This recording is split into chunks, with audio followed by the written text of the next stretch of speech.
¿Cómo se hace para que cada uno de los que escuchan se trasladen 47 años para atrás? A lo mejor porque estuvieron vivos y fueron protagonistas, o a lo mejor porque son jóvenes y estaban naciendo, o a lo mejor ni siquiera estaban en este mundo. Ante tanto problema del presente, ante tanta historia que nos vincula al momento difícil de la Argentina y del mundo, pedir este ejercicio es un esfuerzo para el que está del otro lado del receptor. Y entonces, ¿qué tendríamos que imaginar si le tuviéramos que hablar de la mitad del siglo XX, cuando estamos casi en el primer cuarto del XXI, donde un día como hoy también, de 1949, se producía otro episodio que sacudía la historia política del país?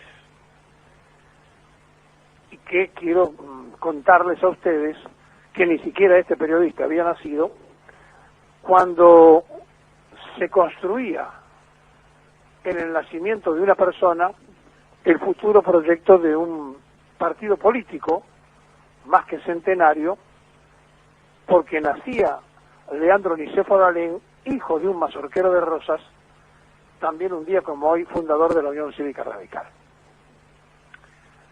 Y entonces el 11 de marzo marca fechas, marca situaciones, y también por supuesto el presente y el inmediato futuro nos llevaría a que en el comienzo del programa tuviéramos que hablar de la pandemia, de la crisis económica, de las cuestiones del sufrimiento masivo de gran parte de la sociedad argentina porque no está resuelto el tema económico, el tema social, el tema del trabajo, el tema político, y entonces allí encontramos una relación directa a que sí se puede hablar de 47 años para atrás. Porque si bien es cierto fue nada más que un simple ejercicio del voto ciudadano, cuando pudimos ir a votar y también sabíamos que íbamos a votar con una frustración encima, porque después de 18 años de proscripciones seguían proscribiendo a Perón, y entonces hubo que votar a Cámpora, Solano Lima, y se producía el milagro de un triunfo nacional rotundo, pero que del punto de vista de la jurisprudencia legal establecida por ese momento en la dictadura de Lanusse, no se alcanzaba el 50%, estaba en el 49%, y si hubiese querido la Unión Cívica Radical hubiera podido llamar a segunda vuelta. No lo hizo porque habían quedado a más de 30 puntos de diferencia en varios lugares del territorio argentino. Y Balbín, candidato frustrado a presidente, reconoció inmediatamente el triunfo y no hubo posibilidad de hacer la segunda vuelta. Pero estaban dadas las condiciones para ir a una segunda vuelta. Y aquí la gran reflexión. Porque si hoy no hemos resuelto los temas del presente, aquello tiene que servir de ejemplo. Porque el pueblo argentino fue bombardeado, fusilado, encarcelado, proscrito, perseguido, pero pese a todo esto, tuvo la capacidad de desarrollarse porque tenía un objetivo, el regreso de un hombre que lo había hecho feliz, y que justamente lo había hecho feliz porque también un día como hoy, la Argentina conocía la constitución más sabia del mundo. Sí, en 1949 se sancionaba la nueva constitución de una patria justa, libre y soberana. En la misma se incorporaba parte dogmática de los decretos del trabajador, de la familia, de la ancianidad, de la educación, de la cultura, pero además de derechos se daban también y se fijaban obligaciones. Fue la primera constitución en el mundo de hablar de derechos humanos. Y además venía acompañado del voto femenino, es decir, venía acompañado de que la mujer que estaba proscrita hasta la aparición del peronismo pudiera ser un par, un igual de género al hombre. Claro, pasó hace mucho tiempo, en la mitad del siglo pasado. los contemporáneos de aquella época y de esta, podemos estar en un análisis de algo que tiene una tremenda similitud.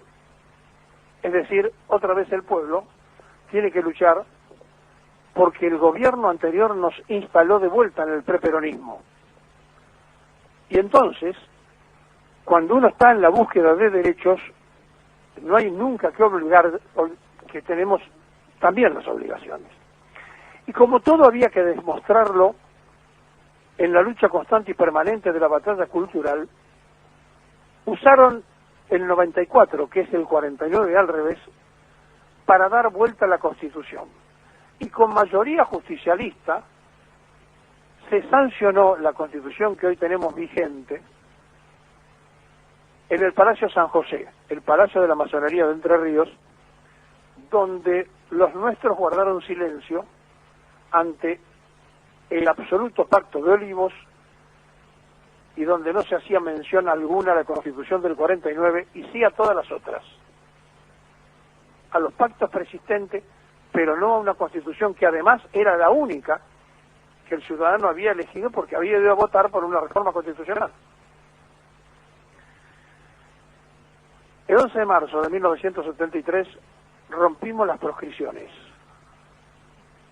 49 días después se iba a Cámpora, así facilitándose las elecciones en septiembre para que la fórmula Perón-Perón se hiciera cargo del gobierno en la República Argentina. Pero ¿cómo hacer para que aquellos que no lo vivieron puedan trasladarse un ratito nada más a estas epopeyas fundacionales de la lucha, del no entregarse, del no bajar los brazos, del tener consignas para la pelea? Alguno puede decir, sí, claro, había una ilusión de que regresara el hombre que los había hecho feliz. Es cierto, pero ahora tenemos que tener la otra ilusión, de ponernos a trabajar para reconstruir un país que está desarmado absolutamente y que está al borde de la disgregación nacional porque parece que muchos no entienden la profundidad de la crisis en que estamos. Y entonces empiezan los problemas sectoriales y empiezan cada uno de ellos a demostrar que no existe la comunidad organizada, sino que lo que existe es el egoísmo liberal establecido en un país capitalista. Claro, hace 47 años y a esta hora nos preparábamos una enorme cantidad de jóvenes para ser fiscales y fiscales generales del FREJULI, del Frente Justicialista de Liberación Nacional. Mire, era de tal magnitud de la cantidad de fiscales generales que interrumpíamos todo el tiempo el comicio. Cada 10, 15 minutos aparecía un fiscal general por temor a la trampa, al querer ver el cuarto oscuro, que no faltaran boletas, y los comicios se retrasaban porque éramos nosotros mismos los que queríamos supercontrolar para que el pueblo no quedara proscrito. Y el 11 de marzo de 1973 también se abrieron las puertas de las cárceles y nunca se dijo, pero esto también estaba pactado con cualquiera que hubiera ganado la elección. También el radicalismo hubiera hecho lo mismo porque estaba arreglado con las llamadas organizaciones especiales, nombre que se le daba a la guerrilla en aquellos tiempos. Y las cárceles se abrieron y entre ellos aprovecharon otros, como Lucien Chape y demás, vinculados con otros delitos para salir también en libertad. Fueron tiempos muy difíciles, muy duros, de una enorme tensión, pero también de una enorme felicidad.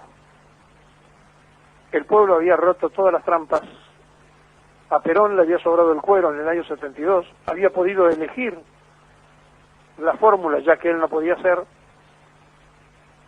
y el pueblo entonces se instaló, Cámpora al gobierno, Perón al poder. Ocurría un día como hoy, hace mucho tiempo, 47 años atrás. Y en 1949, también un día como hoy, el Parlamento argentino transformaba en ley la constitución más inteligente, sabia del país, que debería ser la vigente, y que un gobierno de facto, con un bando la tiró a la basura porque se les ocurrió.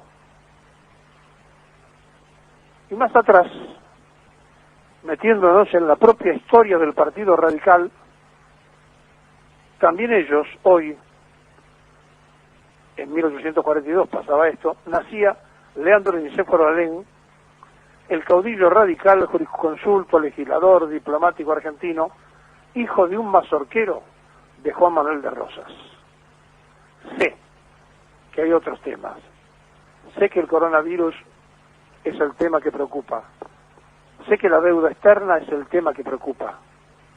Sé que la crisis que se vive en todos los niveles es la que preocupa. Pero ¿sabe una cosa? Si no reconocemos nuestro pasado y no sabemos de dónde venimos, difícilmente podamos saber a dónde tenemos que ir. El 11 de marzo de 1973 tampoco podíamos votar por Perón, pero todos sentíamos que estábamos votando por Perón.